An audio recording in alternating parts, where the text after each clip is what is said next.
Hi friends, നമ്മൾ കുറച്ച് ദിവസം മുമ്പ് ഒരു വീഡിയോ ചെയ്തിരുന്നു. സെബി FNOയിലുള്ള വോളിയം കൺട്രോൾ ചെയ്യാൻ വേണ്ടി ചില നിയന്ത്രണങ്ങൾ ഫ്യൂച്ചർ ഓപ്ഷൻ സെഗ്മെൻറ്റിൽ കൊണ്ടുവരാൻ പ്ലാൻ ചെയ്യുന്നുണ്ടെന്നുള്ള കാര്യം. ഇതിനെക്കുറിച്ച് ചില തീരുമാനങ്ങൾ സെബി ഇന്നലത്തെ മീറ്റിങ്ങിൽ എടുത്തിട്ടുണ്ട്. ഇന്നലത്തെ തീരുമാനങ്ങളിൽ 2 പ്രധാനപ്പെട്ട തീരുമാനങ്ങളാണ് നമുക്ക് കാണാൻ പറ്റുന്നത്. ഒന്നാമത്തെ കാര്യം, ഒരു FNO കോൺട്രാക്റ്റിൻ്റെ മിനിമം സൈസ് 5 ലക്ഷത്തിൽ നിന്ന് 15 ലക്ഷമായിട്ട് ഉയർത്തി എന്നുള്ളതാണ്. ഇതുകൊണ്ട് തന്നെ വരാൻ പോകുന്നൊരു മാറ്റം, പലതിൻ്റെയും ലോട്ട് സൈസ് കൂടും. അതുകൊണ്ട് തന്നെ മാർജിൻ കൂടുതൽ വേണ്ടി വരും ട്രേഡ് ചെയ്യാൻ. അതിനനുസരിച്ചുള്ള ഒരു വോളിയം കുറവ് സെബി അതിൽ പ്രതീക്ഷിക്കുന്നുണ്ട്.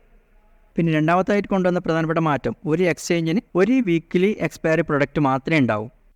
ഇപ്പോൾ NSEയുടെ Nifty, bank Nifty, fin Nifty, mid ക്യാപ്പും കൂടിയുണ്ട്. അതുകൂടാതെ സെൻസെക്സ് നോക്കുകയാണെങ്കിൽ സെൻസെക്സും ബാങ്കെക്സും കൂടെയുണ്ട്. അപ്പോൾ ഈ മാറ്റത്തിന് ശേഷം ഈ 2 എക്സ്ചേഞ്ചിനും ഓരോ പ്രൊഡക്റ്റ് മാത്രമേ ഉണ്ടാവൂ വീക്കിലി എക്സ്പയറിക്ക്. കണക്കനുസരിച്ച് കഴിഞ്ഞ 3 വർഷത്തിൽ ഏകദേശം 11 മില്യൺ ട്രേഡേഴ്സിൻ്റെ 1.81 ലക്ഷം കോടി പണം നഷ്ടപ്പെട്ടിട്ടുണ്ടെന്നുള്ളതാണ് സെബിയുടെ കണക്ക്. അപ്പോൾ ഈ ഒരു നിയന്ത്രണങ്ങൾ വഴി ഏകദേശം 10 മുതൽ 15% വരെ വോളിയം കുറയുമെന്നാണ് സെബി പ്രതീക്ഷിക്കുന്നത്.